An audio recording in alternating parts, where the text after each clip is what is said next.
They said the boy's name was Malik, though most folks in that small southern town never cared to say it right. They called him Mal, short and sharp, like a word that never finished meaning something. He was 9 years old when the dog appeared astray with fur the color of ash and eyes like wet amber glass. No one knew where the dog came from. It just wandered into town one summer evening, limping, ribs showing through its skin, tail tucked low. And Malik threw the first stone. He didn't do it because he hated dogs. He did it because the world had already thrown stones at him too many times to count. His father was gone. His mother worked nights at the diner where men spat words like "boy" and "don't touch my plate." The town wasn't kind to people who looked like Malik brown skin under a southern sun that never forgot the past. So when Malik saw that dog weak, wandering, unwanted, he saw something that reminded him of himself. And sometimes, when pain doesn't know how to speak, it finds something weaker to scream at. He chased it down the alley behind the church. The dog barked, but not in anger, it was more like a plea. Still, Malik threw another rock. It hit the ground near its paw. The animal yelped, stumbled, and disappeared behind the old lumber shed. That should have been the end of it. But that night, Malik couldn't sleep, because he kept hearing it. The sound of paws scraping on gravel, the echo of a cry that didn't sound angry, just tired. And then he saw it again, right outside his window, the same dog, sitting in the moonlight, watching him, not growling, not afraid, just watching. And in that silence, something heavy shifted inside Malik, because those amber eyes weren't accusing, they were forgiving. And that terrified him more than anything else in the world.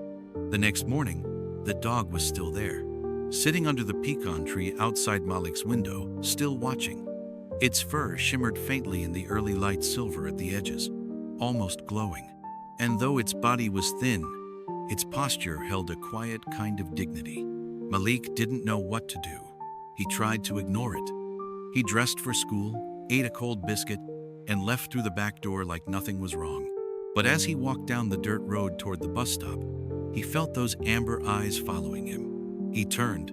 The dog had gotten up and started walking not toward him, but behind him. Not close enough to touch, just close enough to be there. At school, Malik's day went as it always did. He was the only black kid in his class, quiet, sharp, invisible when he could be, and a target when he couldn't. That morning, during recess, the boys from town found him again. Tucker, the sheriff's son, and his pack of friends. They circled Malik like they always did, laughing, loud, looking for something to hurt. "Where's your daddy, Mal?" Tucker sneered. The other boys laughed. Malik said nothing. He knew better than to answer. They pushed him once, twice. He stumbled back into the fence. And then a bark, loud, sharp, close. Everyone froze.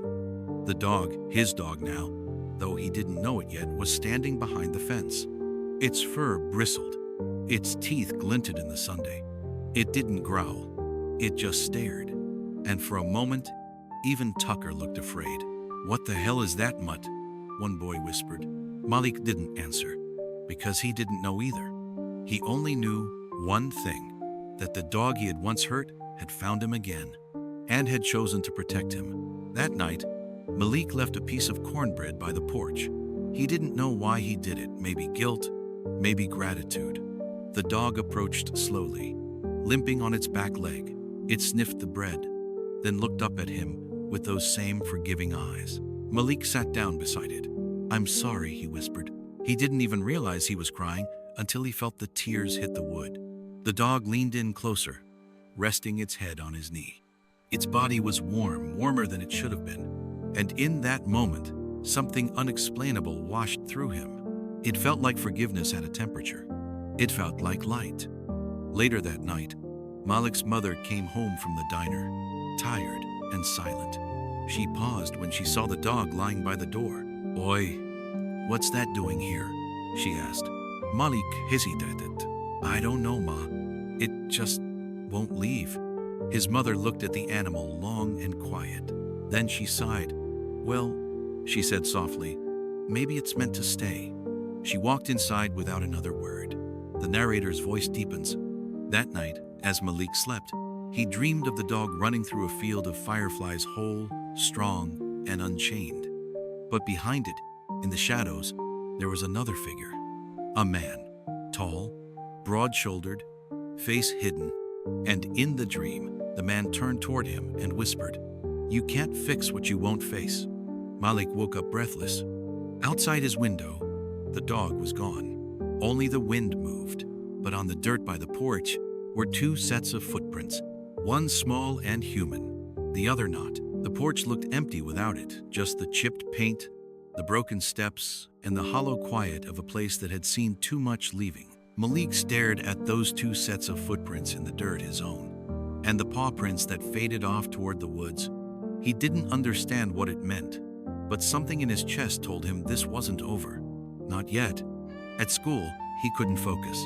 Every time the teacher's voice droned through the lesson, his mind drifted back to the field in his dream. The fireflies, the tall man, the voice that said, "You can't fix what you won't face." He hadn't told anyone about that dream, not even his mama, but all day he felt it like the words were following him, like the voice wasn't done speaking. When Malik came home that afternoon, the house was unusually still. His mother's car wasn't in the driveway. She'd picked up an extra shift again, trying to cover bills that the town never made easy for women like her. So he sat alone on the porch, watching the sun crawl behind the pecan tree. And just as the light began to fade, he heard it, a soft whimper. He turned. The dog was back. Its eyes caught the dying sunlight like two drops of melted honey.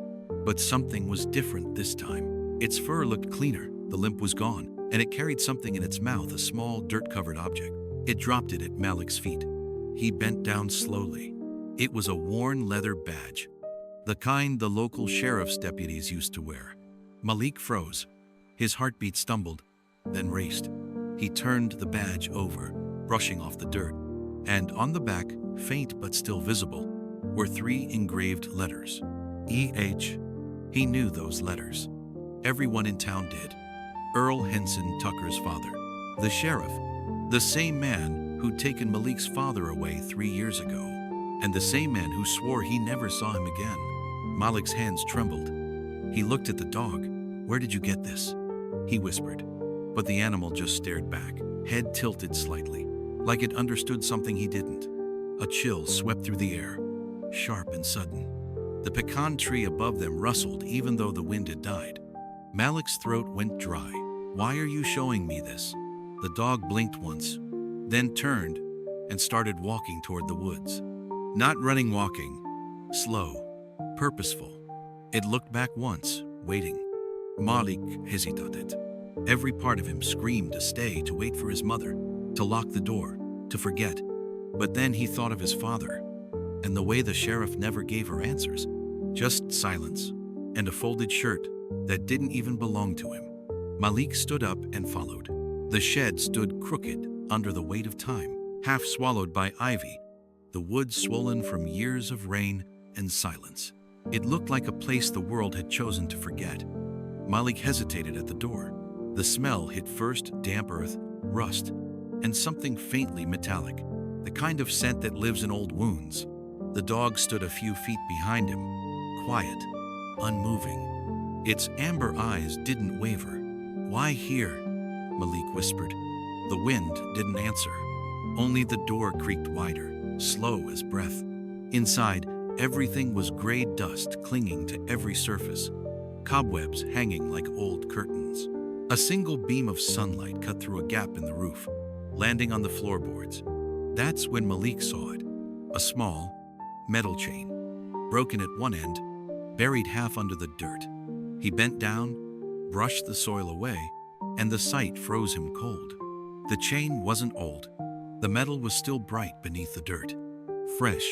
He swallowed hard, his heartbeat drumming in his ears. He pulled again and found the other end attached to a wooden beam, nailed tight.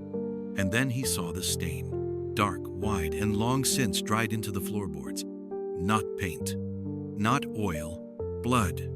Malik stumbled back, his chest tightening. "What is this?" he whispered. The dog stepped forward, sniffed the ground, and let out a low, mournful whine. a sound that didn't belong to any ordinary creature. For a moment, Malik swore he heard another sound layered beneath it.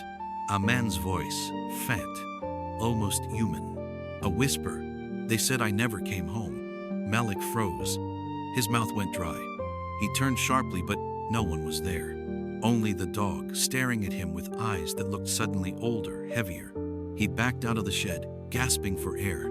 The evening light had turned orange, shadows stretching long through the trees. The dog followed him out, slow and calm, as if it had seen this moment before. Malik turned to it, voice shaking. Was this my father?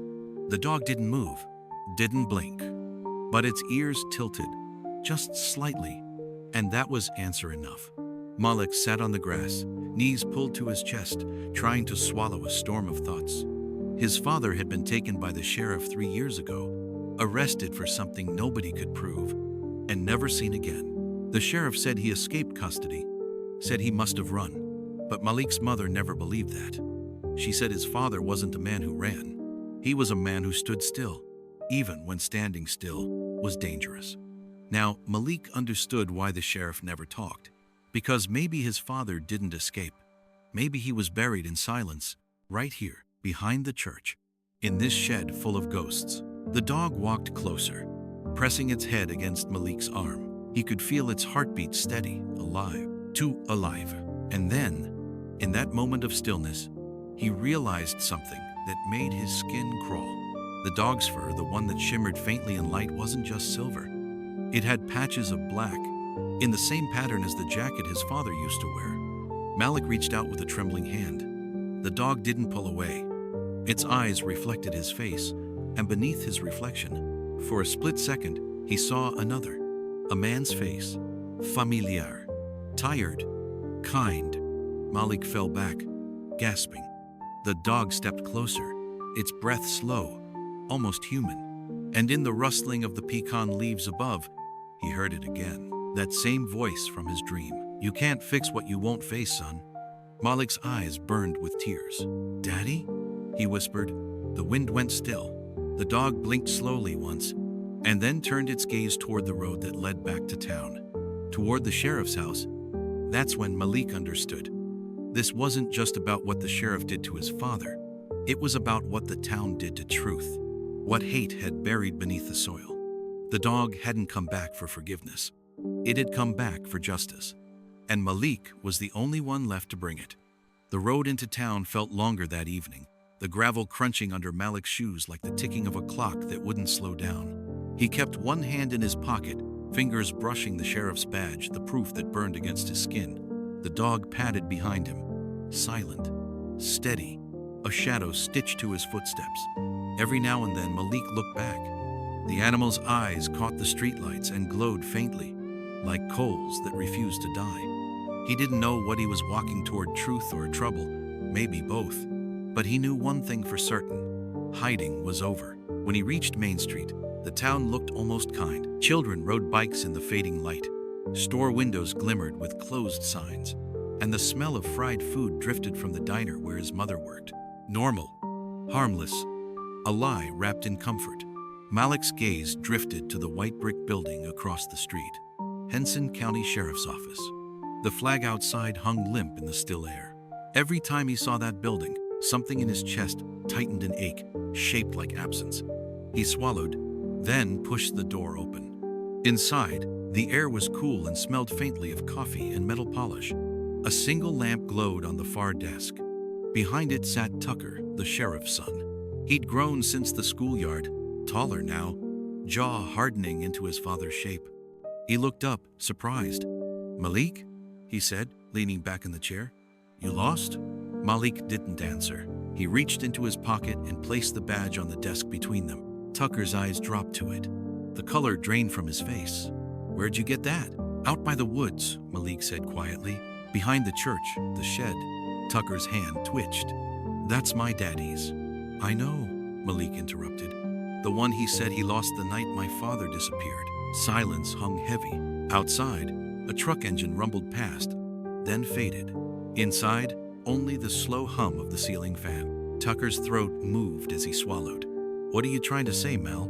Malik stepped closer, his voice trembling not from fear, but from everything he'd carried for 3 years. "I'm saying your daddy lied." The words hit the room like thunder muffled by walls. Tucker stood abruptly, the chair scraping against the floor. "You better watch what you're saying." Malik didn't move. He just stared at him steady, unblinking, the way the dog had stared down Tucker once before. And then, as if summoned by memory itself, the sound of paws echoed from the doorway. Both boys turned. The dog stood there silent, still, eyes burning with that same impossible light.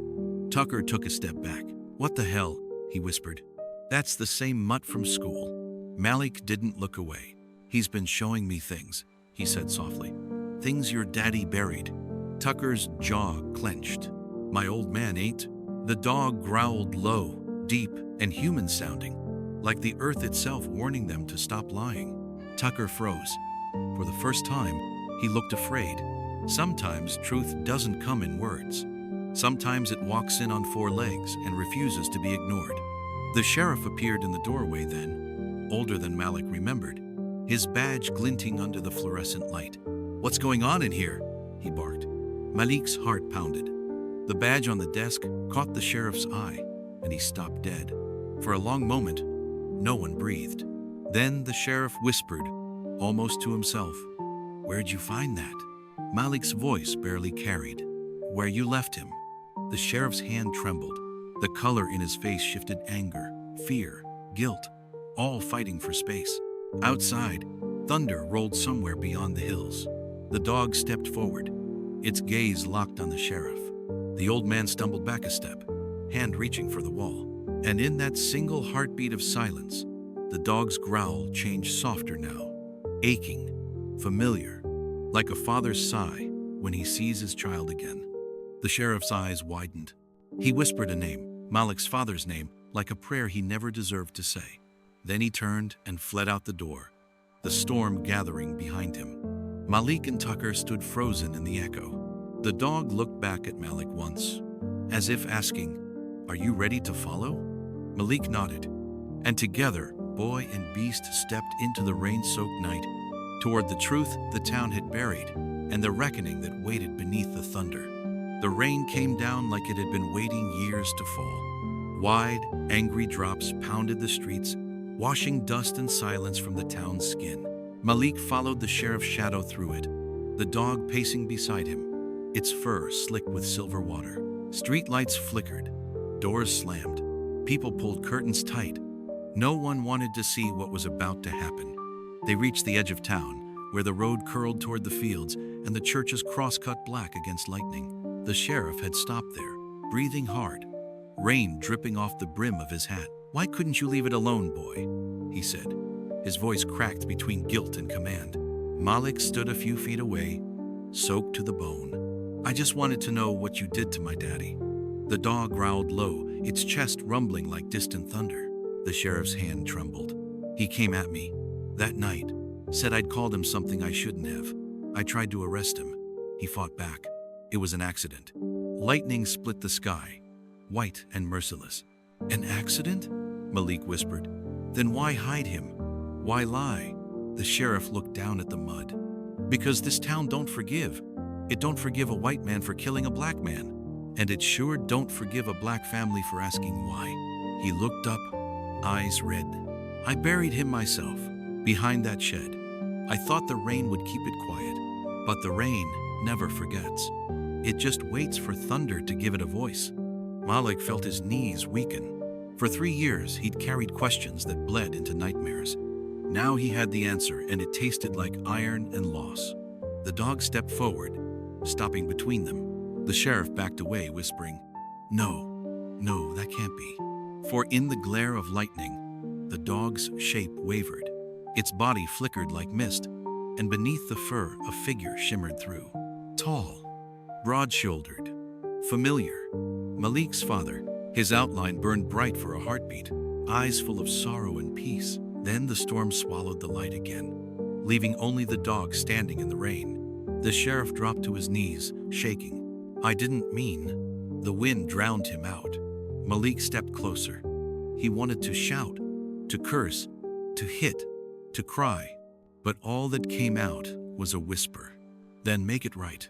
The sheriff nodded slowly, tears mixing with the rain. I will, he said. I'll tell them everything. But before Malik could speak, the thunder cracked again. Louder, closer, and the old man clutched his chest. His body slumped forward into the mud. The dog barked once, sharp and echoing through the storm. Sometimes justice doesn't wait for confession. Sometimes the earth collects what it's owed. Malik knelt beside the sheriff's body. For a moment, he thought he saw his father's hand strong, warm rest on the man's shoulder before fading back into the rain. The storm began to ease. Clouds thinned. The first hint of dawn touched the horizon. The dog turned toward Malik, eyes soft again. No glow now, just quiet, mortal warm. It pressed its nose into his palm. Malik whispered, Can you rest now? The dog blinked once, then walked toward the fields. Each step left lighter footprints until there were none. Narrator pauses, only rain and breath. That night, the truth came out with the dawn. The town found the shed. They found the bones. And for the first time, the papers wrote his father's name right. But Malik didn't stay to read them. He just sat beneath the pecan tree, listening to the last drops fall from its leaves, wondering if forgiveness sounded like rain easing on a roof. Morning came too early. The rain had washed the world clean, but it hadn't washed away what it left behind. The fields still smelled of iron and wet earth. The roads shimmered with puddles that reflected a sky trying to remember how to be blue again. And Malik sat beneath the pecan tree, the one the dog had first watched him from. He hadn't moved in hours. He just stared at the badge lying in his hands, the same badge that started all this. The sheriff's name engraved on the back, now half worn, half wet. The rain had rubbed away everything but the truth. The town was stirring now. People whispered. Sirens had come and gone. By sunrise, everyone knew. The sheriff was dead. The shed had spoken. The story they buried had clawed its way to the surface. And in a town that never said much to him before, Malik had suddenly become the name on everyone's lips. Narrator's voice lowers. There's a kind of silence that follows truth. Not peace, not relief, but something in between. It's the sound of people trying to rewrite their memories fast enough to survive the shame. Mrs. Carter, the school teacher, brought by a casserole. Pastor Ray stopped at the gate, hat in hand, muttering prayers that tripped over guilt. Evan Tucker came, eyes red, face pale. He stood there a long while before saying anything. I didn't know, Mel. Swear to God I didn't. Malik nodded slowly. I know, he said. But you do now. Tucker stared down at the mud, hands shaking. What happens now? Malik looked past him toward the tree line where the dog had vanished. Now, he said softly, now I try to forgive. That night Malik dreamt again. The same field, the same fireflies. But this time, his father wasn't standing far away. He was closer, close enough for Malik to see the lines of his face, the tired kindness in his eyes. You did good, son, his father said. Malik's throat tightened. I didn't mean to hurt him. I didn't mean to hurt the dog. His father smiled. That same gentle smile Malik had half forgotten. You only threw what the world threw at you first. But you found a way to stop throwing. That's all any man can do. He placed a hand on Malik's shoulder. It felt warm, real. Listen, his father said softly. Pain don't disappear when truth shows up. It just changes shape. Now, you gotta decide what to build with it. Malik woke with the sunrise bleeding through his curtains. His hands were empty, but his heart was heavy and alive all at once. Outside, the pecan tree shimmered with dew. For a moment, he swore he saw the dog again sitting beneath it, tail curled, eyes calm. He blinked, and it was gone. Only the wind moved. Some ghosts leave when they're forgiven. Others stay, not to haunt, but to remind. Malik stood, brushed the dirt from his jeans, and walked down the porch steps. He felt different now, not lighter, not healed, but awake. As he crossed the yard, he looked back once, toward where the dog used to sleep. He whispered, "Thank you." Then he started down the road, toward a world that was still cruel, still divided, but one he now knew how to face. Because he'd learned something most men never do. that the only thing stronger than hate is the courage to stop passing it on. The week after the storm felt wrong. Too bright, too calm. The town smelled of wet wood and fresh paint, as if someone had tried to cover rot with color. They cleaned the shed. They fixed the fence. They buried 2 men, 1 body, 1 name. And still, the air didn't feel clean. Malik walked through the streets that had once ignored him. Now eyes followed him from porches and shop windows. Some nodded, tight-lipped and ashamed. Others turned away. A few whispered loud enough for him to hear. He kept walking. At the diner, his mother worked the morning shift again. She didn't talk about the sheriff or the papers. She just poured coffee, wiped counters and said, "Baby, eat something," every time he stopped by. But once, when she thought no one was watching, Malik saw her hand tremble on the pot handle. He realized then that truth didn't free everyone. For some, it just made the chains visible. Each evening, he went back to the pecan tree. Sometimes he brought a piece of cornbread, set it on the ground, and waited. The dog never came. Still, the grass where it used to sleep grew thicker, greener, like the earth remembered kindness even when the living forgot. A letter arrived one morning, folded neat with the county seal. Inside, words that didn't sound like apology, just case closed and record amended. Malik stared at it for a long while before setting it on the mantel beside his father's picture. He whispered, "You're free now, Pop," then added quieter, "So am I. Almost." Tucker showed up that afternoon, cap in his hands. He looked smaller somehow, like guilt had trimmed his edges. "My mom's moving," he said. "Can't stay here after everything." Malik nodded. "I understand." Tucker hesitated. "Do you hate me?" Malik thought of the schoolyard, of the stones, of the word boy said like it was dirt. He thought of the dog, its eyes steady and kind. "No," he said. "I'm just tired." Tucker exhaled, half relieved, half ashamed.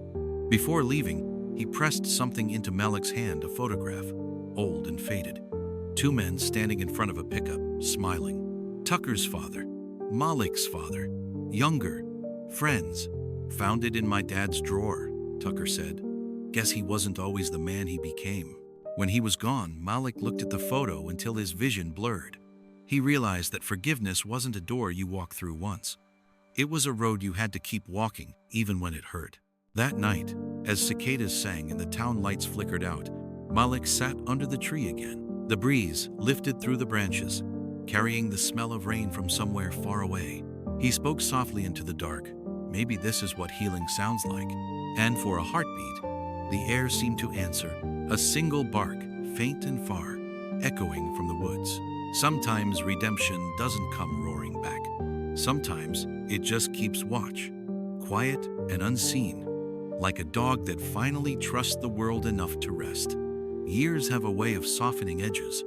The tree outside Malik's old house is taller now, its roots wrapped deep in the earth that once held too many secrets. The town changed, just enough to notice. The diner has new owners. The church got a fresh coat of white paint.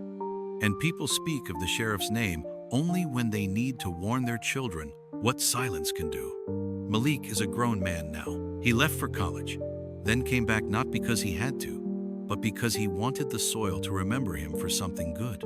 He teaches history at the same school where boys once threw stones at him. Some days, when he stands at the blackboard and the sunlight catches the dust just right, he thinks of his father, of how the man's hands once turned soil, not for war or anger, but to grow things. And he thinks of the dog, the strange, forgiving creature that changed everything without saying a single word. Every now and then, Malik walks to the edge of the woods where the shed used to be. Nothing remains now, only grass and quiet. He stands there with his hands in his pockets and listens to the wind move through the trees. It sounds like breathing. He doesn't cry anymore. He just listens. Because that's what love becomes after loss. Listening for what's no longer loud. The town's children know him as Mr. Hayes, the quiet teacher with the steady voice. They don't know his story, not really, but they know he always stops to pet stray dogs. He keeps a bowl of water outside his classroom door. He tells them, "Be kind to things that can't speak back," and they listen not because they understand yet, but because his voice makes them believe they will someday. One autumn evening, when the air turned gold and thin, Malik sat under the pecan tree again. Leaves rustled like old pages turning. He felt the years in his bones, but peace in his chest. Then a sound, soft, familiar. Paws on gravel. He looked up, and there it was. A dog, not the same one, younger, darker, with eyes the color of fading amber. But when it looked at him, Malik felt something stir. A warmth, a knowing. He smiled. "Hey there," he said. "You've been gone a long time." The dog wagged its tail once, twice, then lay down at his feet, resting its head against his shoe. For a moment, the world went completely still, the kind of still that feels holy. Malik looked up at the evening sky and whispered, "Guess you found your way back." Some stories don't end. They just circle back, softer each time, until what began as pain returns as grace. Malik once threw a stone at a creature he didn't understand. Now, a lifetime later, he understands that love is the only thing that can unlearn cruelty. And somewhere, beyond the sound of wind and memory, the first dog, the one made of light and forgiveness, runs free beneath an endless sky, finally home.